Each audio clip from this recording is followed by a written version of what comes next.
Warning: the following content was created by a trained professional. Trained in emotional damage, impulsive choices, and romanticizing red flags with poetic flair. Side effects may include spontaneous laughter, temporary clarity, questionable texts, and the urge to reevaluate your entire situationship. And nothing's random except everything.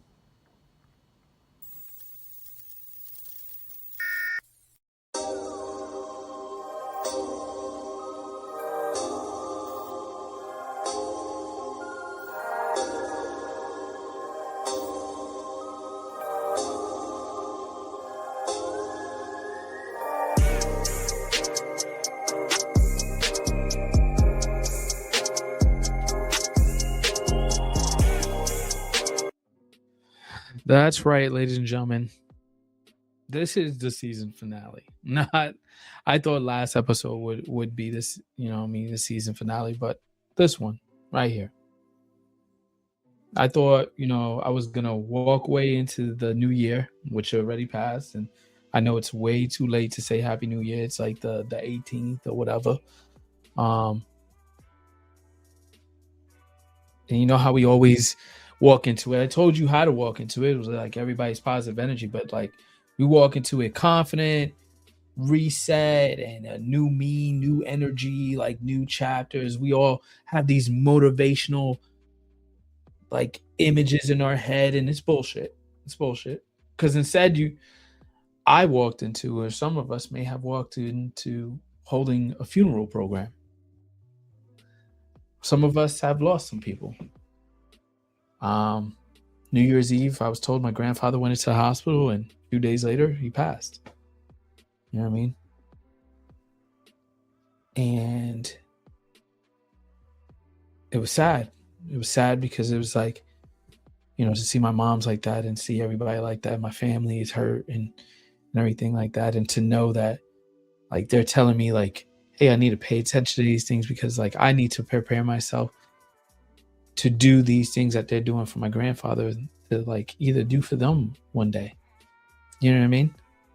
Like, I've gotten to that age where I had to prepare myself and do these things and get ready for that. I kept on telling myself, too, I was like, I feel wrong for not mourning the way, like, movies show you in display and like a deep sob, a breakdown and everything. Everybody was just on their phones, just typing away, like reaching out to everybody. I didn't collapse. I didn't stop functioning. Like, I didn't cry for days straight. And it kind of made me feel guilty because, like, I see everybody's checking in with me, making sure I'm okay. And I'm like actually making sure they're all okay. And they're saying like they don't know what to do. And like they're having these emotional breakdowns.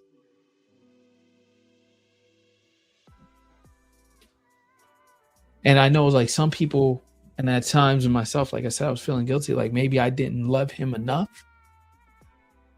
But no, it's not that. The truth is, like, I'm not drowning in sadness because my grandfather didn't live in a sad life. You know what I mean? That man lived. He loved. He built not one house, but a few houses. You know what I mean? That felt like countries. You know what I mean? Like he built a fucking community there. I think about him, and I don't see hospital rooms. I don't see the noise or hear the noise in the background, the chatter and the whispers of like, oh, I'm sorry, my condolences. I see like a backyard table, the dining room table, like everybody's getting together and eating together. I hear the domino slamming and the loud like salsa music that constantly plays because they never shut it off because if you play music, they believed in the house, even when nobody was home, that nobody will try to rob you. So they just kept the music on all the time. And it was like, sometimes the music was too loud that you couldn't hear the people arguing, but they wasn't really arguing, but that's just how Puerto Ricans talk to each other. You know what I mean? And they wasn't even talking about anything special. It was just the stupidest shit. And I remember my first sip of beer with my grandfather. I thought I was like grown just because he let me, you know what I mean? Like, here you go. He gave me, like, now I think about it, he gave me the piss part. This was like the foam. Like, there was nothing in there. You know what I mean? That was my first beer. And I'd be so excited because I'm standing with the other men there, and I'm like, I'm big. You know what I mean? It made me think of my grandmother. You know what I mean? Because with her, she took like another like memory that I have is like the first time I blew up my fingers, which was / the first time I ever threw a firecracker because I wanted to. And my stupid ass like was like, I want to. My mom said no, but my grandma was like, come on, let's go. And these are things that I remember, like love wrapped up in danger, lessons wrapped up in laughter. You know what I mean? And they didn't speak really good English, and I obviously don't speak Spanish that or hardly understand it, but I understood when they spoke. But they didn't really have to say much. They didn't teach me things with speeches. You know what I mean? They didn't have like conversations with me. They taught me with their presence. Like my grandpa didn't care, or my grandma didn't care about social media energy or protecting their peace or whoever was trending as an enemy of the week. You know what I mean? They believed in something simple, like family is family, friends are friends, and you show up anyway. It don't matter. Like all this stuff that's going on has just had me thinking, like, we've gotten so obsessed with curating like vibes that we forgot how to create them. I keep hearing people say, I don't want I don't want that energy in my house, or you know what I mean? Like that's why I don't invite people over. Or what if the energy in your house is strong enough to change the people? You feel me? Like I know I'm going on this rant, but just let me rock. Let's let me rock.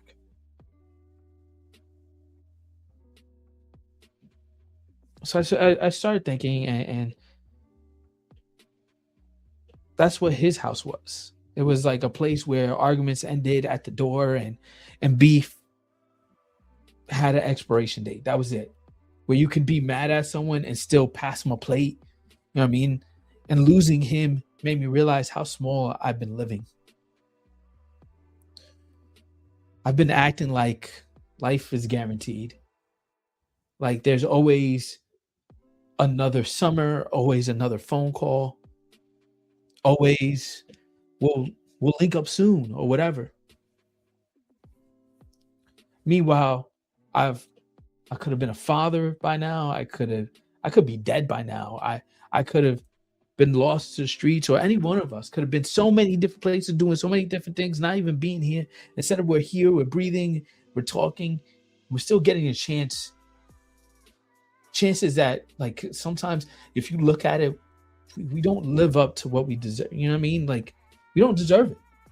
And it sucks that it takes a loss to remind us like we're not living enough.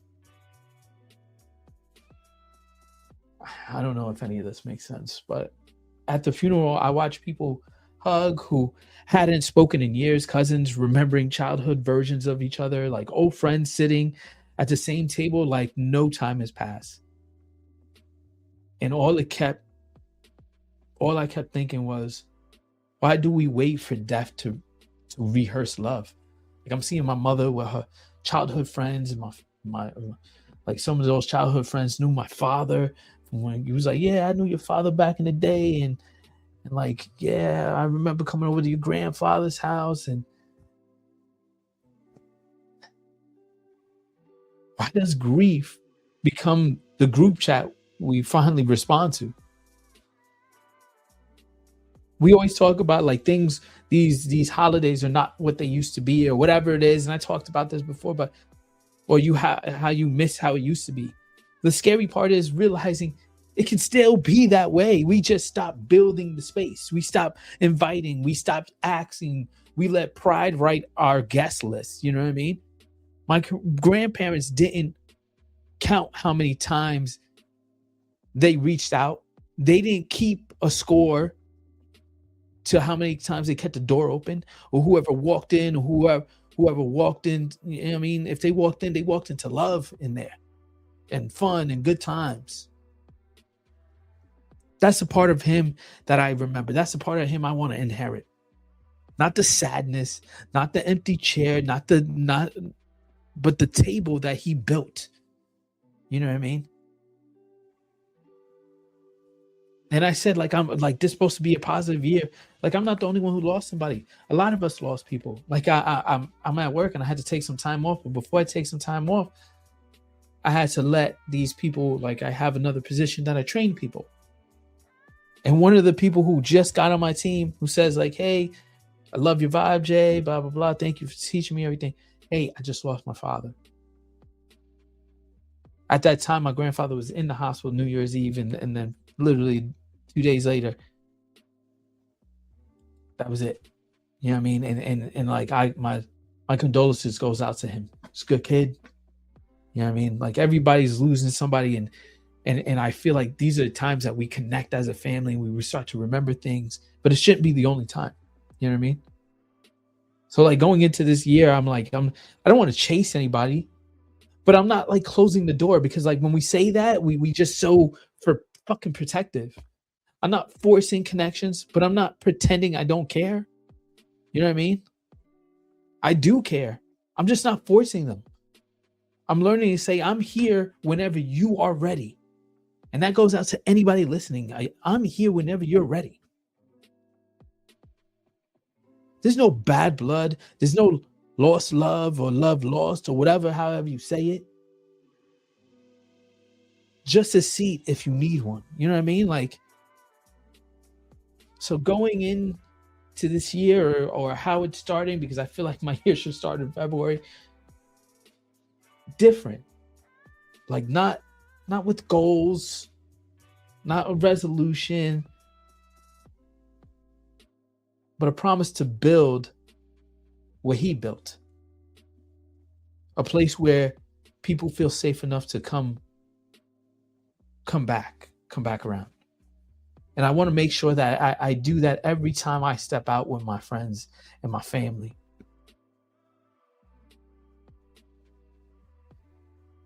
And yeah, after that, sometimes we'll get into, like, obviously I'm going to get into some random rants like I always do. I'm still me. I'm still gonna like talk my shit. But first, I have to set this table. You know what I mean? Like, I have to do this table. Because I've been thinking like a lot about empty chairs lately. Because if you listen to this season, like I talk about, you know, people I cut off, or like my friends that I don't no longer talk to. And I feel like I was very close-minded in that, because like it made it sound like I'm just cutting them off, like I'll never talk to them again. But in reality is, like, the door is always open. Do I push for it? No. Then maybe I should. I should just reach out and be like, hey, what's going on? And I said that. Moving forward, like, I need to reach out more. And if somebody hits you back up, that's okay. That's on them. As long as you did your part, you feel good, the door is always open. You know what I mean? When I want to talk about empty chairs, I'm not only talking about not the one my grandfather left, but all the ones that I left purposely. And we don't want to admit to that part, because it's easier to say people don't show up for me. It's harder to say I stopped inviting them. Somewhere along the way, I convinced myself that silence was protection. You know what I mean? That keeping my circle small meant keeping my peace. That if I didn't expect anything, I couldn't be disappointed. And this is what the world is teaching us. But yet, it's teaching us to be hard, but also to be way too soft. You know what I mean? Like, we need to have these hard conversations with not only with each other, but with ourselves. You know what I mean? But that's not peace. Like, that's hiding the things that we're doing. At the funeral, I kept on hearing stories I'd never heard before. It was just like, and I felt as though I heard everything. People talking about how my grandfather helped them do this and do that, or gave them this, or my cousin stayed in the house way too long, or how he was like this, or this family member wasn't that nice to him, but he worked his ass off to bring them from Puerto Rico over here and set them all up and take care of them. Like, he didn't carry around no fucking anger. Supposedly my great grandmother wasn't that great to him, but he said, you know what, you're my mother, like, I'm gonna take care of you. His father dipped off on him early age. You know what? He reached out to him as soon as he can. He was like, hey, whatever you need. He knew family was family. He didn't give a fuck about it.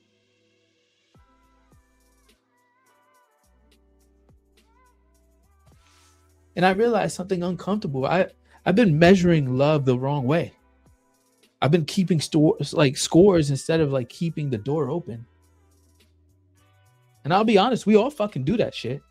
We all get real selective the last few years because we're all talking about like my protecting my boundaries, my inner peace, my blah, blah, blah, my sanctuary. I don't want anybody in my house because I don't want that type of energy. It's the energy that you set in there. Stop cutting people off like it's a fucking reality show, protecting your energy. Everybody can't go, everybody can't come with you, you know what I mean, to the top. Boundaries over everything. Yes, some of those things are fucking healthy. Some boundaries are healthy. Yes, there's no doubt about that. And some people don't deserve a front row, but doesn't mean they don't deserve a seat. You understand?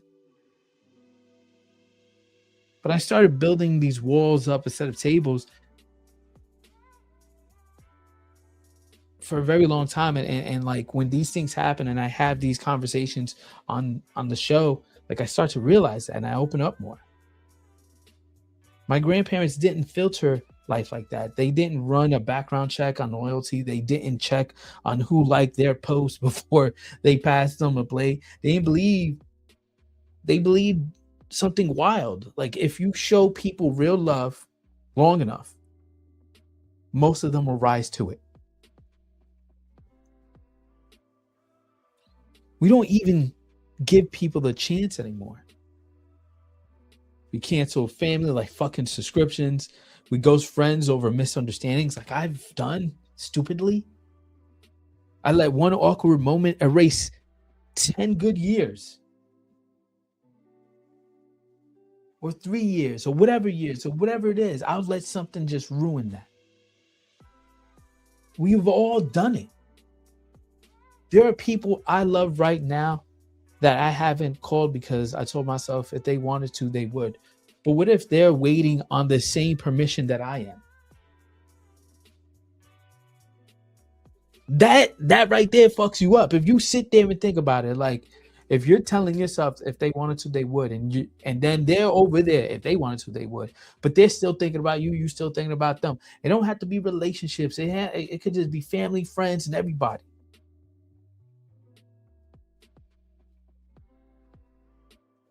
And that shit hit me heavy when I was sitting there watching everybody come together.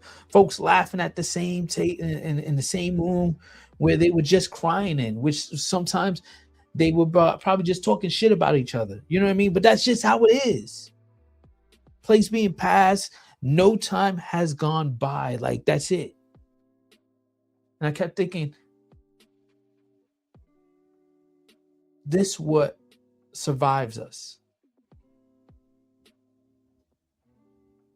Like this what stays in us. Like not our opinions, not our timelines, but the image not even the image that we built online, but just the way we made people feel when they walked through our door. And that's how I want to be remembered. Like, what did you feel when you were around me? You know what I mean? I don't want to be that guy remembered. He was cool, but he was distant. Good dude, hard to reach. Love him, but he kept to himself. Nah, man. I want to build the house that feels like my grandparents' house. Loud and perfect and a little chaotic, but it was full. And it didn't have to be full with people. It was just filled with love. I spent way too much time acting like I'm fine alone when the truth is I'm better in the community. We all are. We all laugh harder. We think clearer. We feel more like ourselves when there are voices around us. And yet people won't show up. Some invites will stay on red. Some relationships won't come back no matter how much you fucking put into it. But that can't be the reason I stop setting the table. You stop setting the table. I'm learning that love isn't about guarantees, it's about availability. So this year I'm doing something a little different, but maybe a little spin on it. Like, not about chasing or begging. And we never did that, or forcing stories that already ended. But I'm opening the doors. I'm just saying, hey, it is what it is. No love lost. I'm not angry at you. If you got something to say, I'm more than willing to have that open dialogue and that conversation or whatever. Pull up. If I have to call first or you have to call first, whatever it is. If I have to invite you more often around, okay, I'm going to invite you. But if you don't come by, it doesn't mean that I hate you. It's just like, I'm going to keep on inviting you, like, until one day you just pull up. And sometimes I may forget to invite you. And I'm sorry. But doesn't mean you can't invite me. And if I don't pull up, it is what it is. You know what I mean? Like, we got to keep on doing these things. Let's open those doors. Inviting more, calling first. Just saying pull up. Because the worst things that can happen isn't rejection, is becoming the kind of person nobody feels safe coming around. You know what I mean? And that's not what I want to be.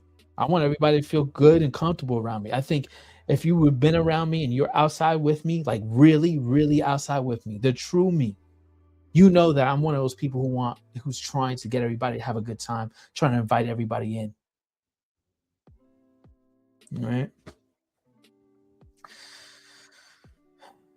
All right. Let me mess up the vibe real quick, because that kind of like that grief had me in a deep poetic, but life outside the funeral was still doing what life does, being ridiculous. Let's step outside for a little bit. I left that service feeling all enlightened, ready to love better, ready to call people, ready to rebuild a community. Then I open up my phone and remember the world is insane, okay? I say all these things and it's like I had to have a rebuttal with myself. Everybody's an energy expert now. Everybody's a therapist with Wi-Fi, thanks to ChatGPT. Everybody got boundaries thicker than prison walls. But feeling like thinner than like, that tissue paper that you buy from the dollar store. We've gotten too smart to be a human. I don't know if that makes sense. We're just too smart for ourselves. I see posts like I don't let anyone disturb my peace, and I cut them off for first red flag, move in silence and watch them wonder. And I'm like, damn, like, who are we even living for? Like, we say all these things. I do these things. And I'm like, what are we doing? My grandfather didn't move in silence. He moved in laughter and arguments and loud music, and come inside, eat something, have a drink. Now we're treating relationships that they have terms and conditions. You know what I mean? That we didn't fully read everything. Wrong sentence, deleted. Didn't text back fast enough, blocked. Didn't show up exactly how we imagined, energy removed. We all want villages. We all want village benefits with solo mindsets. Does that make sense? Like, we want the privilege, the benefits of like having that village, but we have this solo mindset that we don't really think about anybody else. It's so fucking selfish, which is okay at times, but not all the time. And don't even get me started on how we date. Like, I've talked about this till I'm fucking blue with all the liars and all the bullshit. We say we want real love, but then it's like interview with people from fucking HR. We want loyalty. We act allergic to inconvenience. We want a ride or die, but we won't even ride to like up the block or whatever. You know what I mean? I don't want to put in that work or whatever. Everybody wants connection without discomfort, like a family without friction, a story without boring chapters. I'm guilty of that too. Like I've ghosted people, you know what I mean? Because I was in a weird mindset. I've let misunderstandings turn into silence over like dumb shit. Where sometimes maybe I was right. I was right, and that's it. I act unbothered when I'm just too scared to be honest because of, like, a lot of these things do bother me. We pretend we're protecting ourselves when we're just avoiding the vulnerability, in which I fucking spoke about. But my grandparents didn't have that luxury of muting life. They fought and still sat at the same table. I never seen them like fight. They disagreed and still showed up every Friday to like, we used to have family dinners.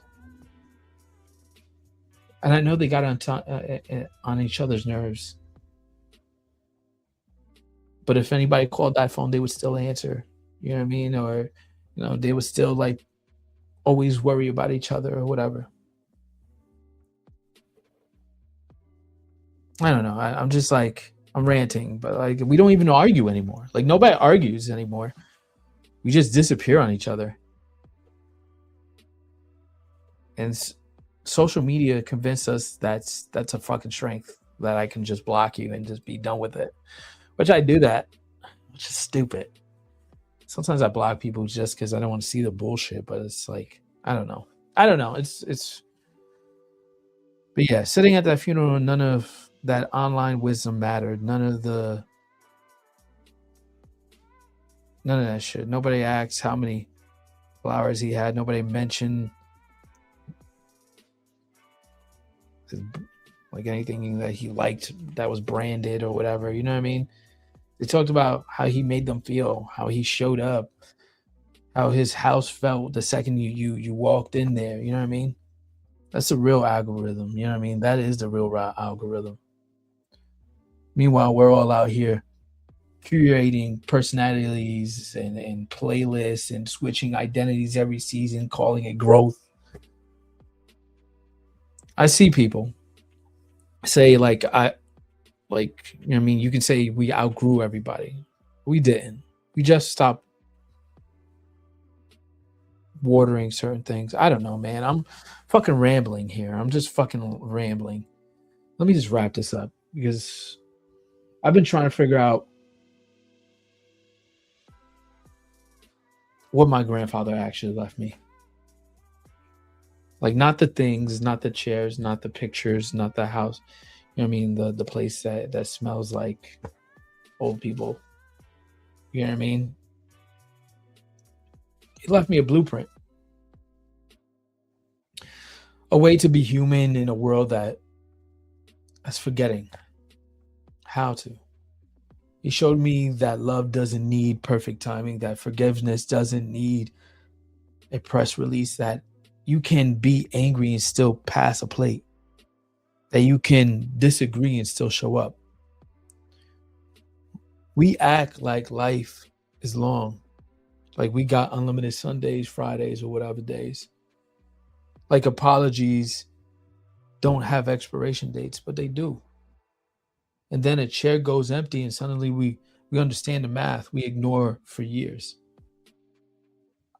I keep thinking about how many people are one phone call away from coming back into our lives, and how pride is like the bouncer at the fucking door.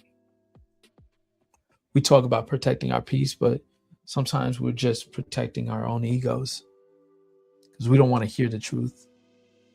My grandfather didn't wait for perfect conditions to love people. He loved them in the middle of the storm, in the middle of a mess, in the middle of them not deserving it.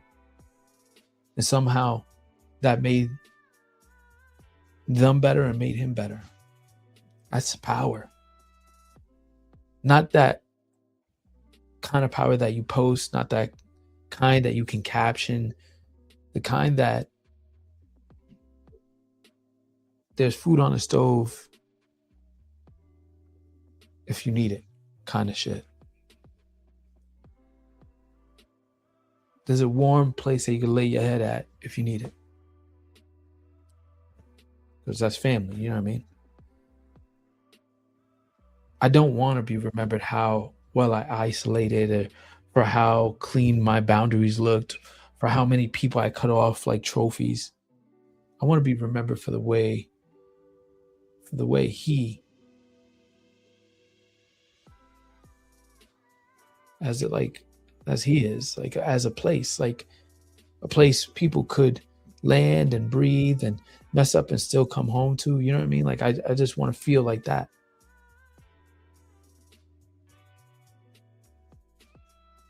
So like I'm saying this year, I'm choosing to leave the door unlocked.